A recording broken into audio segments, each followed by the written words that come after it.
now too. So, all right.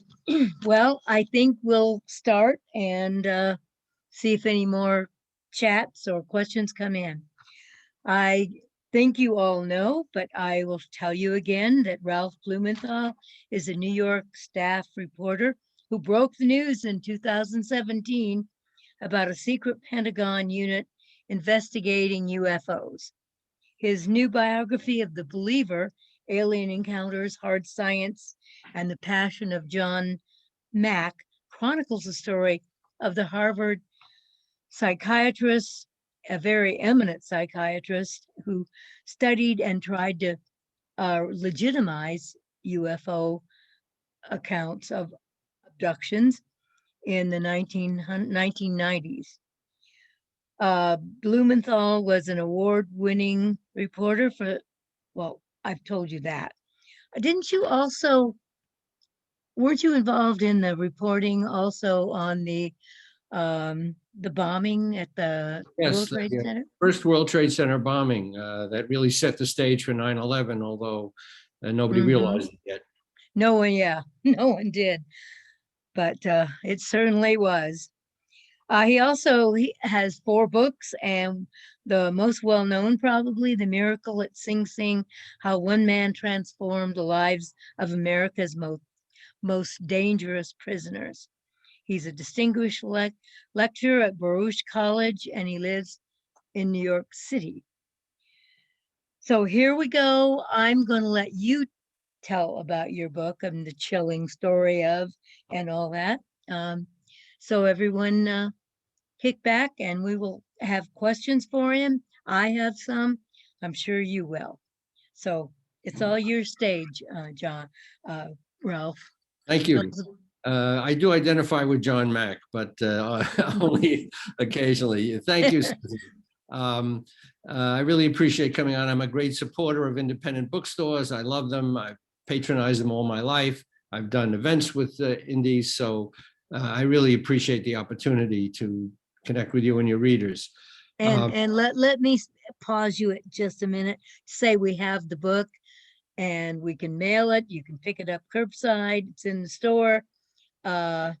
So sorry, I just Great. want No, I'm glad. Peregrine is ready to sell as many books, and I just have finished it. So it's really something you need to pick up and read. It's great. And of course, Arizona figures very importantly in the history of UFOs in this country, like a lot of the West. And I'll get into that a little bit in my discussion. So first of all, who is John Mack, the subject of my book? As Susan said, he was an eminent Harvard psychiatrist who distinguished himself in the field, writing about psychiatric subjects. And he wrote about T.E. Lawrence of Arabia, and won a Pulitzer Prize with his biography, sort of a psychological portrait of Lawrence, which would put him on the literary map. So he was a very eminent part of the faculty at Harvard, and did a lot of good, social work in terms of helping people get to mental health services, things very firmly grounded on this earth. And then through a series of circumstances, which I lay out in my book, The Believer, he got interested in the issue of alien abduction, or the alien abduction phenomenon, if we want to keep a little distance from whether it's real or not. And this was the case where seemingly ordinary people from all walks of life, young and old, men and women, professional people, blue-collar people, encountered some entity, not of this world, not only when they were sleeping, but when they were awake or driving their car, felt themselves transported to some kind of a craft, usually, where some kind of medical procedures were performed, often with a reproductive purpose, seemingly aimed at producing a hybrid race. Now, these stories were completely, incredible to Mack as well as everybody else. And yet, for reasons I'll happily go into, John Mack, with all his training and all his background, thought there was something to them, that they were in a sense real, that there was not something dreamed up or imagined by the people he treated. Actually, he was not treating them as patients. They were some combination of research subjects, and people came to him for counseling. He didn't consider them patients because he said there was really nothing inherently wrong with them, except for this very traumatic experience that they had been through. So as a result of his, what I say, bravely confronting this mystery, which it remains to this day, actually, he got into trouble at Harvard, not surprisingly. His superiors thought it was unseemly for him to do this research in many ways. He went through what I call the Harvard Inquisition, and went on to, and was basically emerged unscathed. He did nothing wrong, they had to conclude.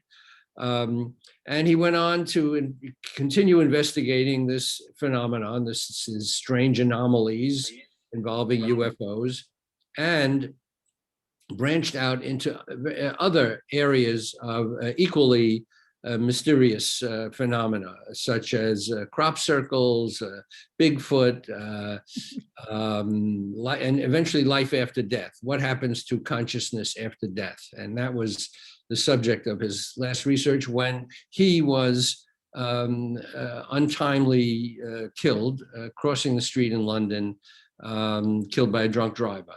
And the gossip at the time was that it might have been an assassination or some kind of a hit. And actually, I was able to lay that to rest in my reporting, that it was indeed what it seemed to be, just a terrible accident. And then, as I say, at the very end of my book, there were encounters. People thought they saw his spirit. It's a very strange end to the story. I don't give it the same credence as I give a lot of the other things in the book, because it's extremely subjective and anecdotal, but it is there for anyone who wants to read it and think about it, that his spirit persevered and came back and encountered living people. Anyway, so that's the short version, and I'm happy to go into more detail, break some of this out. Because the question usually comes up, I'll address it immediately. How did I get into this? As Susan mentioned, I spent my whole career at the New York Times, 45 years, as an investigative reporter, very well grounded in this reality, covering the mafia, covering Nazi war criminals, covering the police, corruption, politicians. So I did a lot of, very basic reporting for the New York Times. And later on, since 2017, I've written a few UFO articles with colleagues. I wasn't the only one, as was generously suggested in the material circulated. I worked with some colleagues, but we broke the story of a secret Pentagon unit investigating UFOs at a time when the government officially was out of the UFO business. And the government's role in this whole thing is something we can talk about. It's a very strange and not very forthcoming role in the story. Anyway, so I have done some UFO reporting recently, but that was not my background. I came to this rather inadvertently, and maybe almost through the kind of mysterious steps that many people encounter in this field, including John Mack. It was a kind of a synchronicity, the strange connections that people write off as coincidence, but maybe are not, as Carl Jung was really the first to enunciate. So here's my synchronicity. I was a New York Times correspondent in Texas in 2004. And one day I picked up a used book. I was always haunting the bookstores and used bookstores. And I picked up a book called Passport to the Cosmos, which was, it turned out, John Mack's second book. His first was, both were bestsellers. His first book was called Abduction, Human Encounters with Aliens. And this was his second, Passport to the Cosmos. I looked at it, read it, and I thought, oh, this is amazing. An eminent Harvard psychiatrist is writing about people encountering aliens, and giving actually the phenomenon some credence based on his expertise. In other words, he didn't write them off as insane. So I thought it was a fascinating story, and I said, I got to call this guy up, which is what reporters do. I'm going to call him up and interview him. And the next thing I know, I picked up the paper a few days later, and he was dead. He'd been run over in London, as I said, by a drunk driver. And so I couldn't interview him, obviously, but I reached out to his family. I was still enamored of the story, and told the family I'd like to continue my research into John Mack. And that was not a good time to bring up the subject. They were in deep grief, obviously, but we stayed in touch, and little by little, we made contact, and they eventually granted me full access to his archives, including his private journals, his notes, his own therapy sessions, because as a psychiatrist, he had to be analyzed, and recorded many of those on tape, which is a pretty intimate thing to have, public. But I got access to that, so I knew very much about what had been on his mind, and what went into his interest in UFOs and alien abduction. So I spent the next 16 years really researching the story, talking to all his friends and family and colleagues at Harvard, and eventually came out with this book. So that's how I got involved.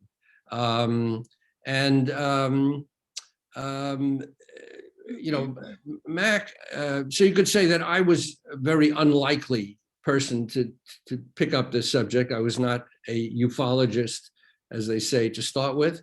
I had been interested in science fiction as a kid, like everybody else, growing up in the 50s, reading Ray Bradbury and Isaac Asimov, but that was science fiction, actually, spaceships going to Mars. Wow, before the moonshot. But I sort of outgrew that interest, and as I said, became a journalist. So I was an unlikely convert to this subject, and so was John Mack. He grew up in a conventional German Jewish household. His father and stepmother and his birth mother died, which I'll go into a little bit, were both professors. They were not notably spiritual. They were not interested in anomalous subjects, mysterious as they were. They were very well grounded in academic subjects.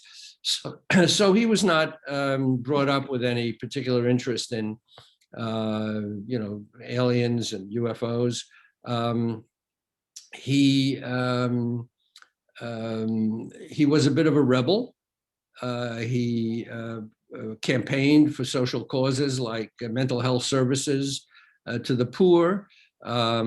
He campaigned against nuclear weapons. He felt that was a great threat to the planet. He was arrested at the Nevada test site, protesting nuclear weapons. And then he did that book on Lawrence. He went to the movies to see Lawrence of Arabia, as we all did, and at that time. Only we came out saying, "Wow, what a movie!" And he came out saying, "Gee, I got to, find out, the character he was." Anyway, so he ended up spending years investigating Lawrence, and going back and forth to England and the Middle East, and he wrote this, won the Pulitzer Prize. Ralph, 19. we are losing you off and on. Oh, my location. Is that? Can you hear me? I can hear you now. You froze for a minute and you went Can you hear black. me? Can hear you. Can you hear me now? Okay. Yes. So I'll pick up quickly that John Mack went to England to investigate Lawrence and his story, and the Middle East, where it all took place, where Lawrence was, leading Arab tribesmen in revolt against the Ottoman Turks, right? And he became an expert on the Middle East because of his interest in Lawrence. So he went to the Middle East, tried to make peace between the Israelis and the Arabs, met with Yasser Arafat, and we know how well that went. But he tried, and then, and I'm getting to the core of the story now. He went out to Esalen, the think tank, Big Sur, where all kinds of psychic experiments were going on in the 60s. And he hooked up with a psychiatrist named Stan Groff, who was experimenting with holotropic breathing, which was a way of elevating or changing your level of consciousness through regulated breathing. And this opened up John Mack's world. Like, again, he was a psychiatrist, and he never realized that you could, by breathing discipline, project yourself back in time to your birth or before, to a previous life, perhaps. And he was amazed. He felt himself back in the womb, being born, and his mother died when he was 8.5 months old, died of appendicitis, and he was traumatized with that throughout his life. So he recaptured that terrible trauma through breathing, and that opened up his world, really, to the point where he thought that the physical world is not all that exists. Okay. And then he had an epiphany. He met an artist named Bud Hopkins, who was investigating alien encounters through an experience of his own that he had seeing a UFO. And John Mack thought it was crazy, these stories of people encountering aliens. But he looked at a lot of the information Bud Hopkins had compiled. He surrounded himself with some of his own people, ordinary people who had these experiences, studied them, and for reasons I will outline, believed that they had encountered something mysterious that we do not to this day understand. And that's what got him started. I'll take a pause for breath. If there's something you want to stop me on now, and then I'll continue. I'll be happy to go on and talk about what it was that made John Mack believe that these people were telling the truth. Well, that's a real good question, because you've already answered a whole bunch of mine, but that is one you hadn't answered yet. So does anyone have anything that should go before that question? Because I'd like to know. It's a very strange thing that he became absolutely convinced that they were not psychologically messed up, but they actually had experienced these things. So I don't see anything coming in. Okay, Everyone, we'll monitor the chat, but there's plenty of room for thought on this subject and back and forth. yes. So I'm not going to answer all the questions, because most of the questions are unanswered. They're in the they're in that the book. or yes, we got to read the book. So here's what it came down to for John Mack. First of all, as an esteemed psychiatrist who had written about nightmares, he had written a book about nightmares, he had written a book about childhood development, he had written a book about aberrant states of psychiatry. He was very well schooled in his discipline. And he starts talking to these people and recording their stories, and he finds that there is nothing abnormal about them except that they had these experiences. So in other words, they were not tormented souls who were imagining these experiences, they were tormented in a way from the experiences that they had. So it's an important way to look at this thing. It was not that they were damaged from some trauma in their life, rape or incest or murder or whatever, and then started seeing illusions. It was that they were normal people who had this experience out of seemingly nowhere and then were traumatized to an extent.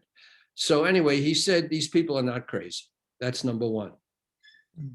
Then he said that it seems to be occurring to a cross section of people, young and old, people from professional backgrounds, fellow psychiatrists, law enforcement people, professional people, as well as blue collar people. So there was no differentiation, to who it was happening to.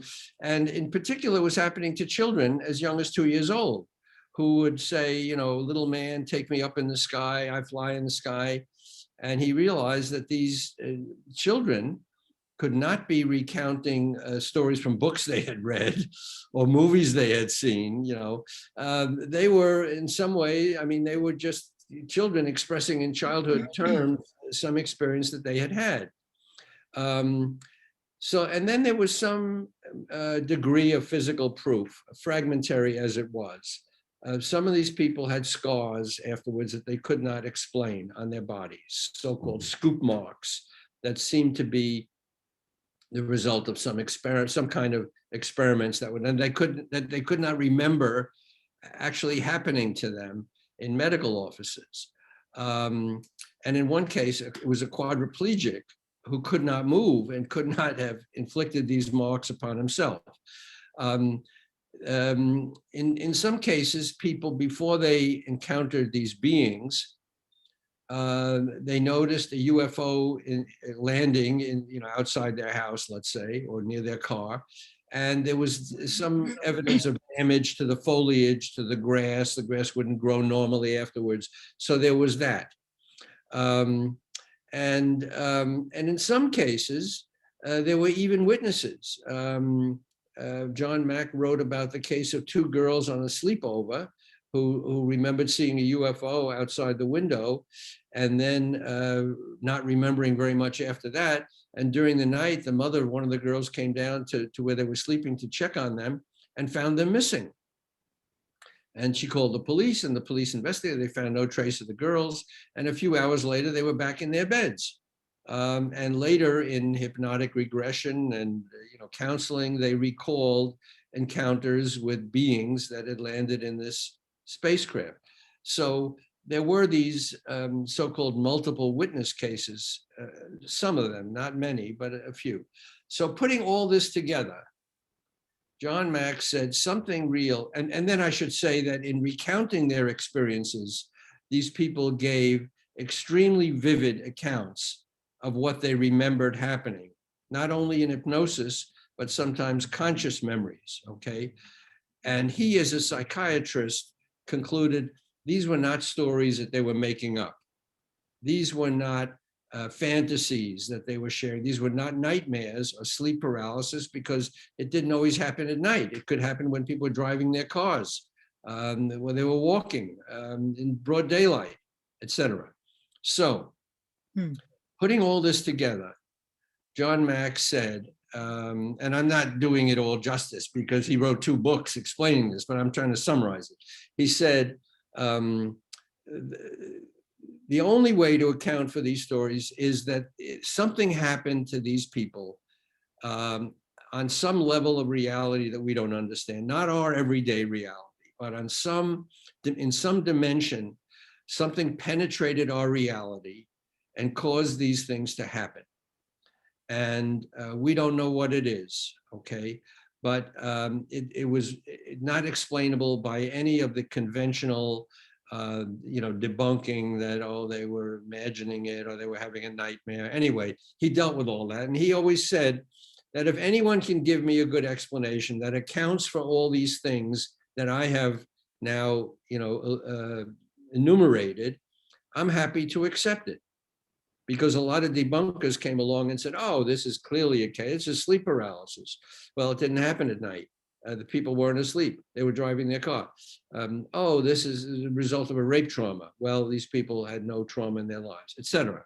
Anyway, so that's really the short version of why John Mack believed this, that these people had encountered something real.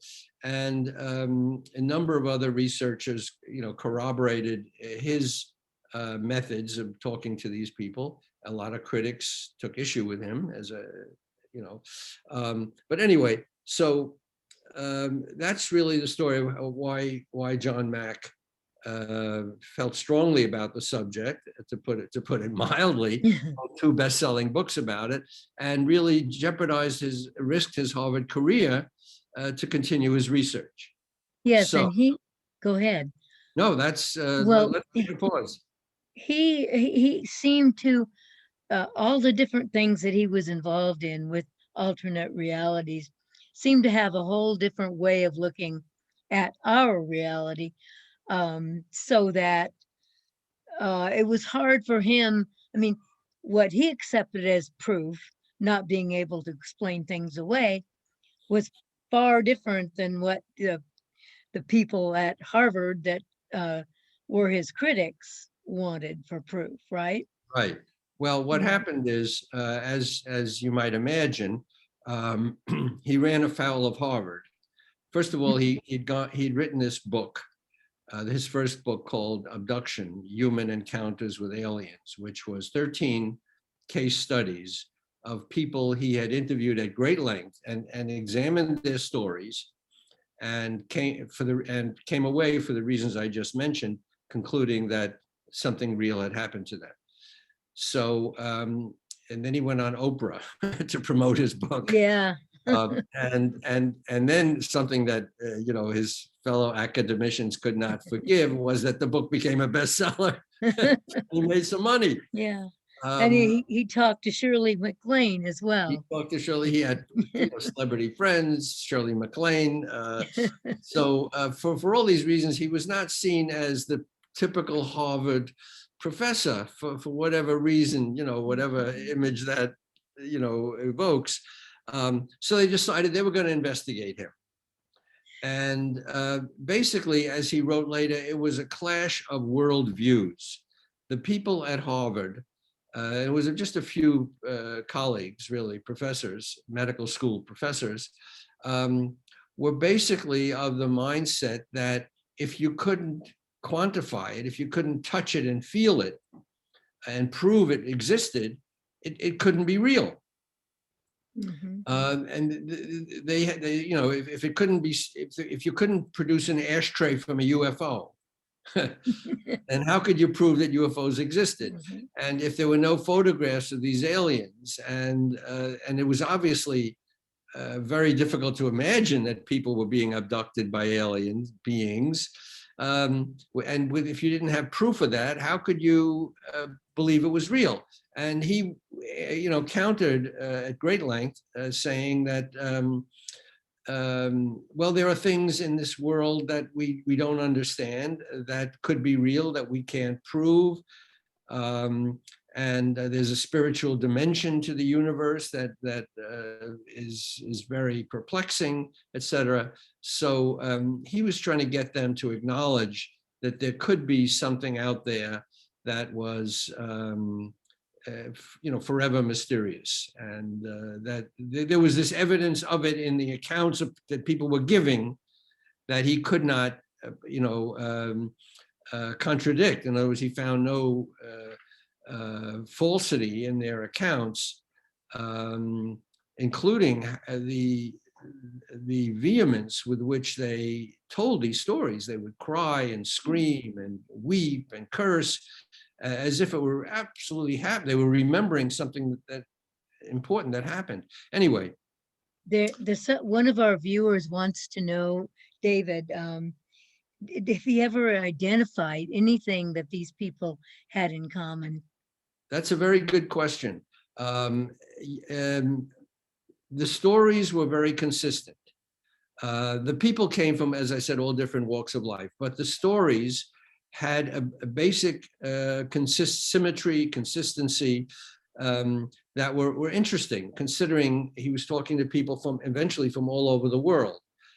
So people in Brazil, people in Australia, all over the US, Europe, etc., had similar experiences.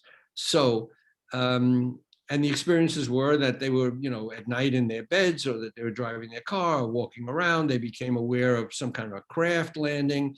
The next thing they knew, they saw these short beings.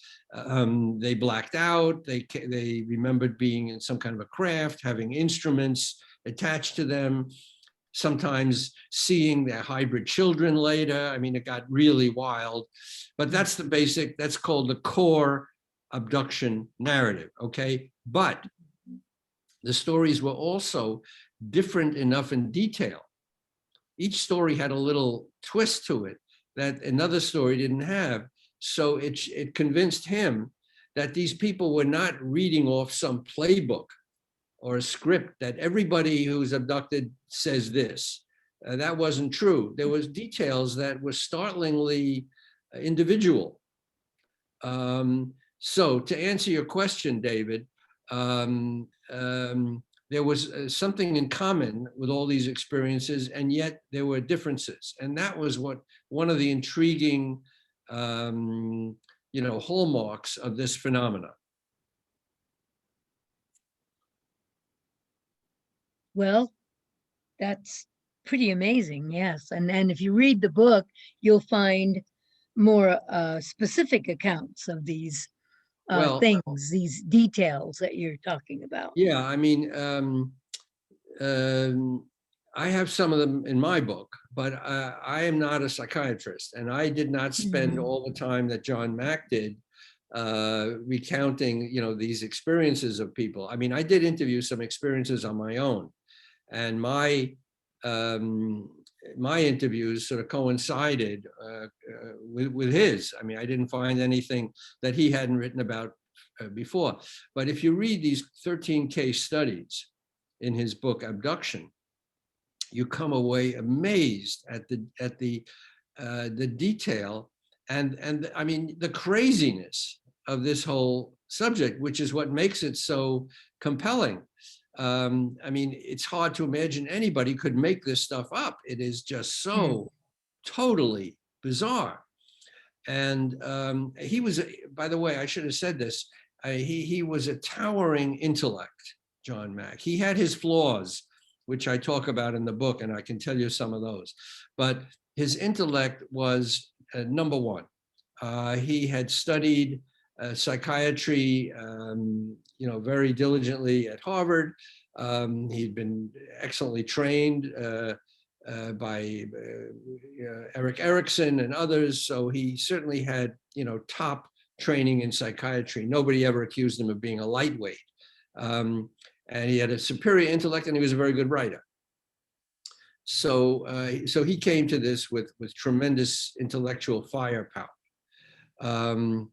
But the stories that he recounts in his first book, and also in the second book that I saw, Passport to the Cosmos, that got me started, are just so amazing and so contrary to anything we see in our reality. And I count myself among that we, because I have not had any abduction experiences. I'm often asked, are you doing this because you're an abductee, you're an experiencer? I am not. I've never had an abduction experience. I never saw a UFO. I come to this pure, and neither did John Mack, by the way. He was never abducted, although he said at times he wished he had been.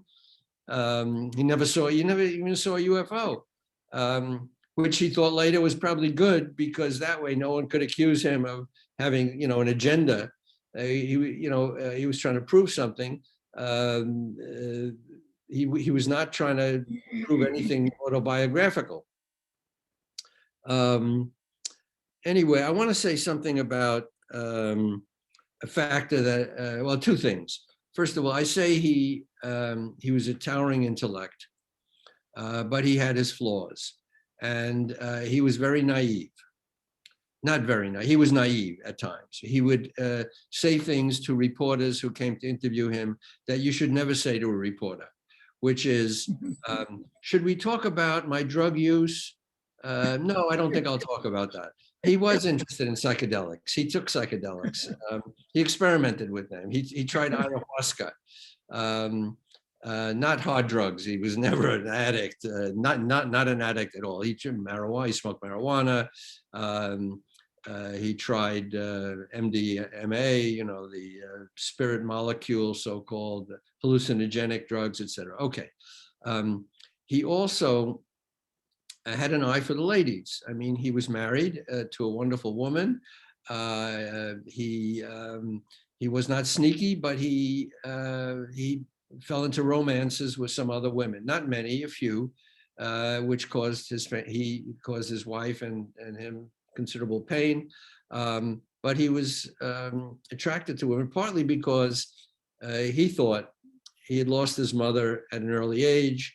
And he was always looking for some female figure in his life. There was something missing in his life, which also might have influenced his search for, you know, the ineffable in the cosmos, something that was missing in daily reality.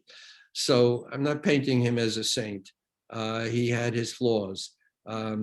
He was naive in the way he addressed certain problems, not realizing the furor he would cause.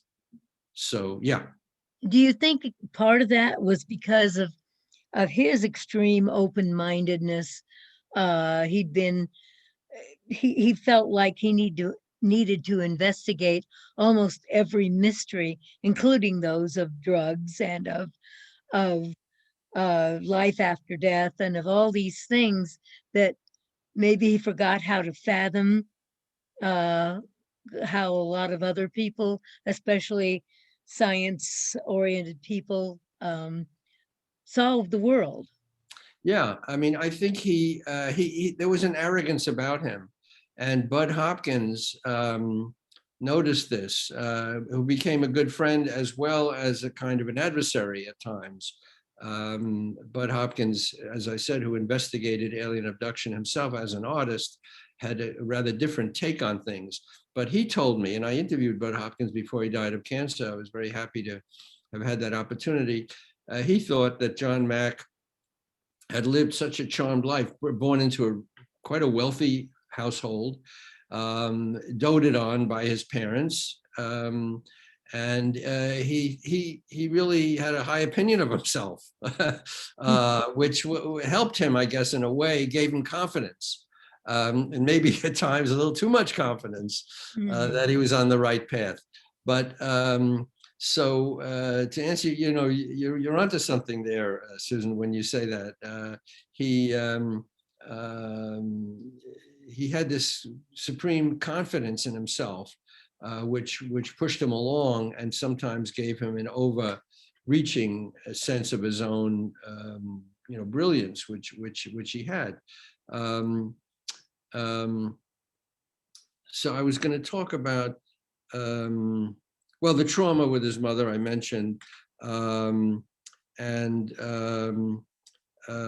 his flaws. I mean, his naivete at thinking that this was, you know, something that he could just handle. And as a matter of fact, what happened is he realized that this was probably raising some eyebrows at Harvard, which it was. And so he was going to, at a few points, he said, I got to tell my bosses at Harvard what I'm doing. And each time he reached for the phone, he sort of got cold feet. He said, oh, I'm going to have to explain to them, you know, the experiences I'm talking to. I have to explain about aliens. Oh my God, how am I going to do this? I don't even want to go into it. So he would put the phone down without calling him. So when he finally made up his mind, I'm going to tell Harvard what I'm doing, even though it was no secret. I mean, he was talking to Harvard audiences. He had laid all this out. I mean, he was not sneaking around. He was talking about this, but he had never formally presented it to Harvard. So when he finally made up his mind, he made an appointment with the dean. He walked in, and the dean hands him a letter that as it was already written, saying you are under investigation, which was traumatic in itself, and said we're appointing a committee, and the head of the committee said to him, "This is not an inquisition." So right away he's thinking, as a psychiatrist, well, why are they using a word what it's not? uh,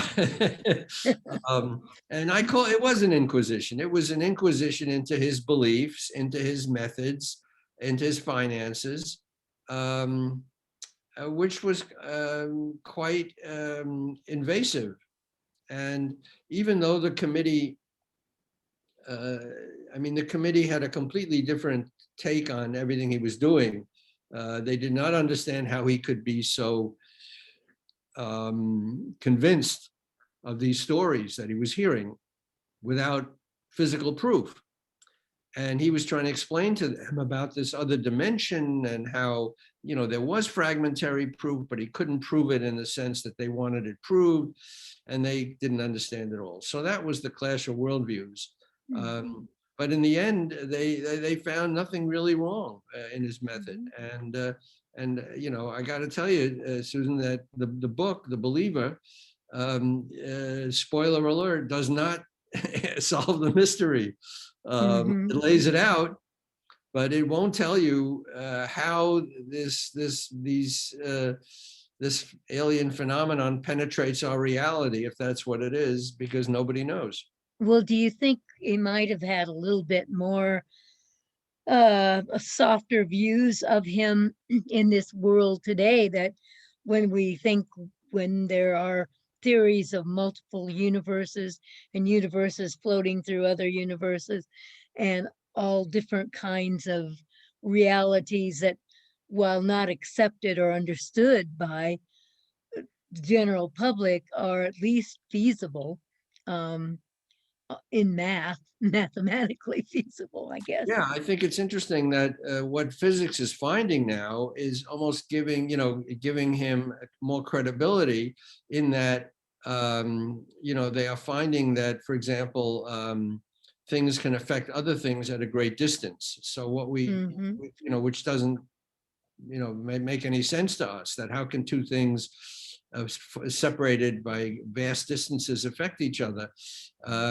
without physically touching each other? In other words, what forces are at work in the universe that enable this spooky action at a distance, let's say, as they call it. So the physicists are finding things that are completely mysterious and unexplainable. So in that sense, John Mack would have a good comeback today and say that there's a lot of things we don't understand how they could happen, and yet physicists say they are scientifically, confirmed, or at least a working hypothesis of different universes, let's say. Or, we don't know, when you think of it, Susan, we don't know where the universe came from. We don't know what, 90% of the dark matter and dark energy in the universe is. What happened before the Big Bang? I'm not the first one to raise these questions, but, we don't know what death is. We don't know what, is there a God? We don't know a lot of things.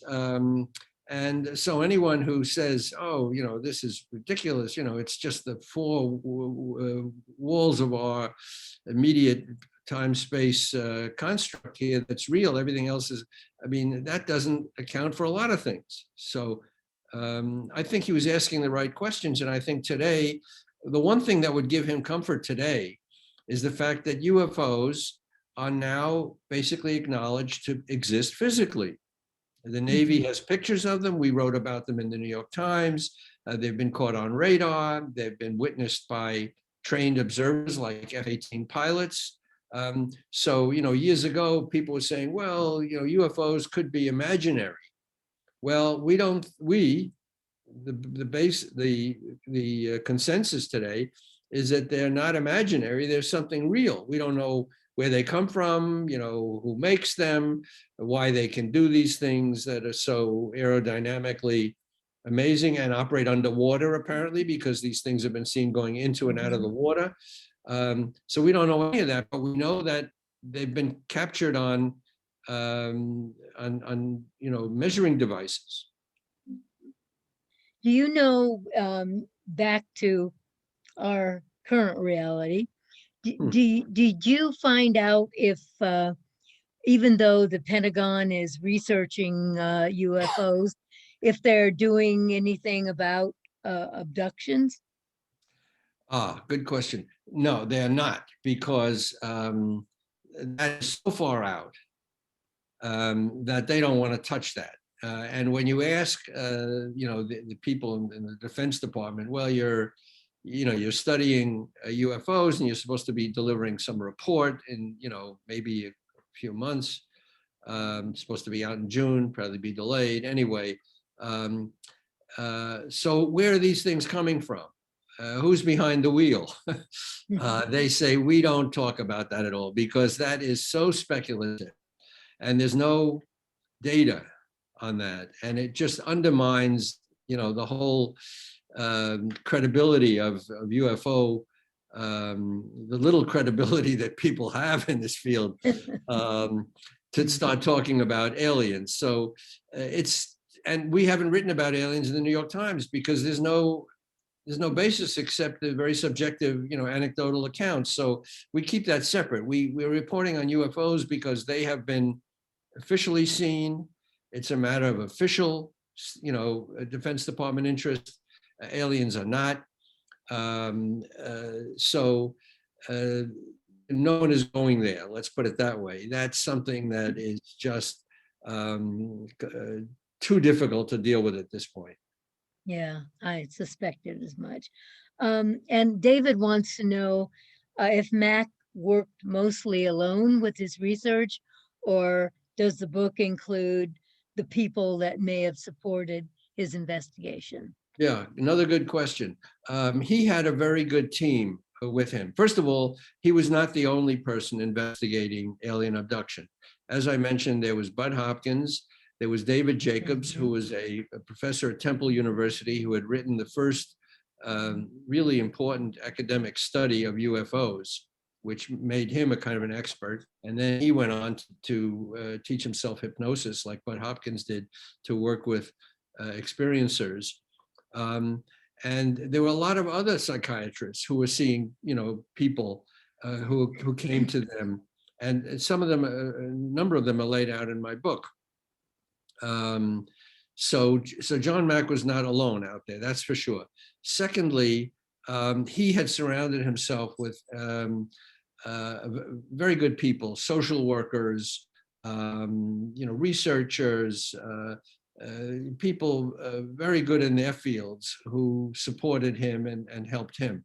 But the field was and still is today replete with people doing research. There are experiencer support groups out there, people with story, people are writing books about what they did, what they felt happened to them. So he was certainly not alone. Well, and I'm wondering if this long period of research and writing this book, has it changed you in any way that you can discern? Good question also, Susan. Well, it's opened my eyes to the mystery. I must say, I studied John Mack's material for this book. One thing that I did not get privy to was his sessions, his therapeutic sessions with experiencers, because that's private, just like you can't get any psychiatrist's notes about dealings with patients, etc. But I had to work around that, and there were many people who came forward on their own and talked about this. And some of the work he did with experiencers or abductees came out later. These people came forward on their own and told their own stories. So anyway, to answer your question, he spent a lot of time with these people. And I spent time through him with these people. And I came away thinking that there's definitely something out there that we don't understand, because you cannot you cannot shake off these stories. There's no other explanation, as John Mack has said repeatedly. There's no easy explanation for what happened to these people. So I have become, you could say, through this, open to anomalous stories, spiritual phenomena that I don't understand, not because it happened to me in my life, but because I see what other people have gone through. So it's made me more open to other things that are out there. I was always, open to it, but now more so. Alternate realities. Yeah. Alternate realities. Yeah, it's interesting. Wow. You talk about the mystery here. One of the great anomalists of all time, Charles Fort. And there's a Fortean Society or so. He, collected these strange stories almost 100 years ago. And he said, and I have this in my book somewhere, the whole phenomenon is like looking for a needle no one ever lost in a haystack that never was. That's beautiful. Yeah. Yeah. So, and then another guy, I quote in my book, Sir John Crookes, who was a British scientist in the 1870s. He was an eminent scientist, and he was sent to debunk a seance. There were all these stories about people contacting the dead, and spirits roving around. So he went there, and he saw these musical instruments being played in a locked cabinet and people levitating. And he came back and he said he couldn't debunk it. And he said, I never said it was possible. I only said it was true. And that's another way to look at it. None of these things are possible in our reality. I mean, everyone understands that. It's so crazy. And yet, these stories have a way of sticking with you and haunting you. So hard to know what to say. But then the same can be said if you look at the different realities coming at us, or possibilities coming at it from us from physics. So doors are wide open all over the place, I guess. And Susan, I got to tell you, because your audience obviously includes people who are interested in books and writing, that, and I mentioned synchronicity before, and I happened to come across this book by John Mack, which set me on this course that took 16 years of writing and research to, go through. And a lot of strange things happened to me in the course of this book. For example, it turned out that John Mack's father was a well-known professor at City College of New York, where I was a student at that time. And I knew his name. I didn't ever have him for a course, but I knew who he was long before. I mean, this is when I was a college student, so I was not interested in John Mack, but I knew Ed Mack. The father was a professor in my college. And then years later, when I was working on the book at Baruch College of the City University of New York, where I work in the archives, I came across a file from John Mack's stepmother. She had done some work that came into the archives where I was, sorting through the material. So her name popped up. And then I was looking for a cousin of John Mack's to fill in some biographical details, because I needed to know more about his family, and I couldn't find this one cousin. I looked everywhere. I found him living across the street from me. I just had to cross the street to go visit him. And so synchronicity was very much a part of this. And these are the hidden connections that bind the universe, that people write off as coincidence, that may or may not be simple coincidence. But I find in every book I did that the book kind of chose me. And, people sometimes say, well, how did you choose this subject to write about? And the better answer is, well, the subject found a way of reaching out to me. Like I found this book of John Mack's and I got interested in him, and then he was run over, and one thing led to another. And other books I've done also grew out of some strange experience that sort of captivated me. Not captured necessarily, but I wasn't captured. You weren't abducted by I them. wasn't abducted, but it drew me in. And so there are things out there that, the way of the universe is very strange. It's always been one of my favorite concepts, synchronicity. I remember reading it in Jung when I was a young woman with 5 kids, about 24. I was 24 and working as a waitress. And I remember also reading in Jung his thoughts about flying saucers being symbols of wholeness. And I never did read the part that you quoted in your book about him saying, too bad that these things happening are real, Right. because the archetypes are, so it would have been such a perfect archetype or something Right, yeah. like that. Yeah, Which Jung is was very wonderful. disappointed. He wanted them to be archetypes. Yeah, it worked real. so well. Yes. Yeah, and No, I I think lived in yeah, another place where in California desert by Joshua Tree, where we had giant rock where they held flying saucer conferences that I stayed completely away from. They were the tinfoil hat kind of yeah. thing. And so it took me a while to even question anything there. Um, Well, not, this field attracts, all kinds of people. yeah, And it does. the one thing I found is that when you start saying that, well, this is crazy and that's crazy, the whole thing is crazy. Yeah. There's no part of this that is, oh yeah, I can accept that. Yeah. That's normal. I mean, once you put your toe in this water, there's a lot of strange things, and it's very hard to differentiate and say, well, I believe this, but this can't be. It is, the field is wide open. I mean, the more I read about, and this is something else I want to mention. John Mack did a tremendous amount of research. And talking to all these people and reading about the phenomenon and cases. And I also did a lot of research. And the so-called skeptics and debunkers very often have not done this research, and they just come off with these flip answers like, oh, this is crazy. I mean, or, this can't be true. Or it's sleep paralysis is a very popular explanation. Mm-hmm.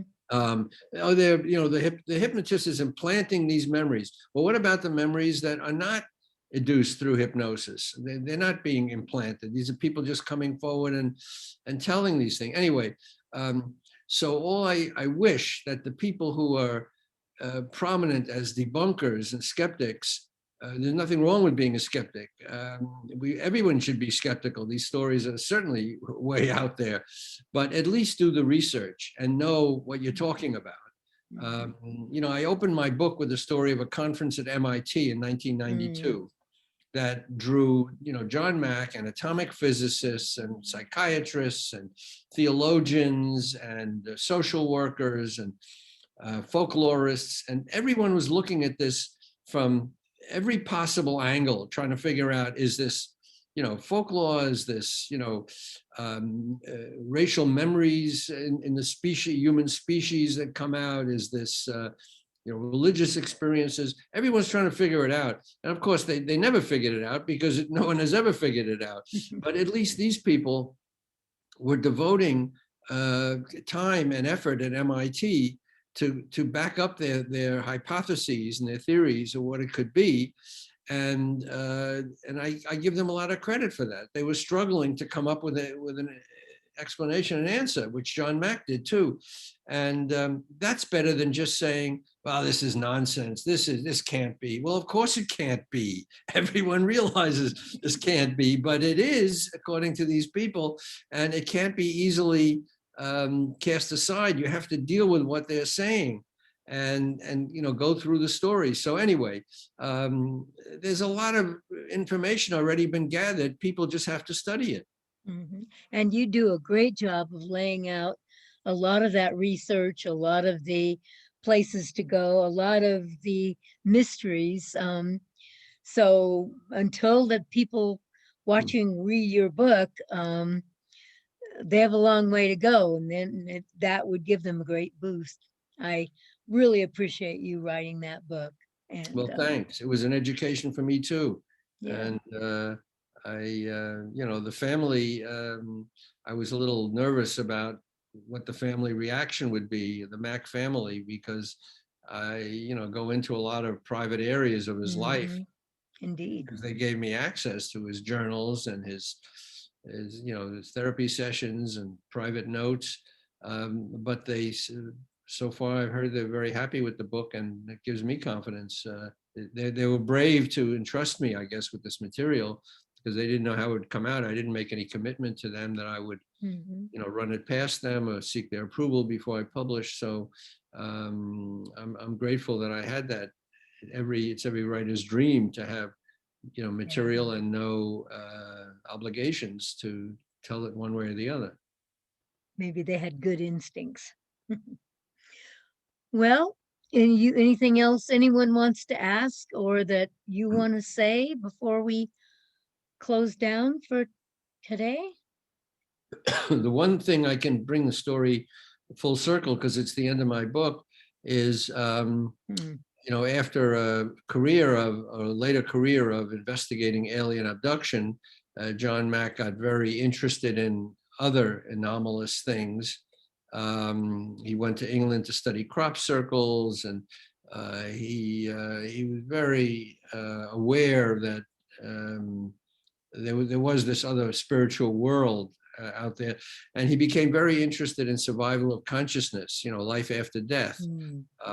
He almost prepared himself in a way for his own death, because he would say things like, maybe I can do better work from the other side. Yeah. And Lawrence, of course, was killed young on his motorcycle in an accident. So John Mack was very interested in the ultimate mystery. I mean, if there's one mystery bigger than intelligent life elsewhere in the universe, is what happens after we all die. Where do we go? Does consciousness survive? And so he was very interested in that. And it wouldn't be fair to say he committed suicide in order to see what was on the other side, because I don't think he really wanted to die at that point. But he was open to other experiences. And after he died in that drunk driving accident, there were people around him who said they saw his spirit, and he brought them messages that it's not what we think. And they wanted to ask him, what's not what we think? And there was no answer what he meant to say. That was just it. That remained another mystery. What was he trying to tell people from beyond the grave, if indeed those were his messages? So he got interested in a lot of things in his life, and that's why I call him a kind of a hero. He fulfills Joseph Campbell's definition of a hero: somebody who is summoned to a call to adventure, who doesn't want to take it up, like Jonah in the Bible, doesn't want to go on God's mission, and yet he finally realizes he has to go, and then he has all these adventures like John Mack did. And he life-threatening sometimes. He suffered real illness in Brazil and the Amazon when he was doing research. And then he came back with a gift for mankind, which is this knowledge or information of what he was investigating. So I consider him a hero. Well, that's a good way to close. Except someone wants to know if you have another book in the works. No, I'm still recovering from this one. But as I said, books pick you out. So I wouldn't be surprised if one of these days I come across something and say, oh, that's my next book. But I still want to do some more talking about this, and other reporting ahead. So we'll see, but I appreciate the interest. Well, thank you so much for taking the time to talk with us, have this nice conversation with leaves even more questions. And thank you, audience, for joining us and for your questions. And we'll meet again. And buy the book at Peregrine Books. Don't you dare buy anywhere else. Right. Yes. Patronize the indies. Yeah. Yes. We have the best books. Susan, did you get my book plates? I sent you the book plates. I haven't heard from. Yes, they have come in. Good. So anyone who wants to buy a book from you can get a book plate with a signature, and Right. it's from a signed book. Right. So it'll be a signed book from Ralph Blumenthal. All right. Thank you, everyone. Thank you, Ralph. And it was a great talking to you. Thank you. I'd love to be here. I really appreciate the invitation. Bye-bye. Bye.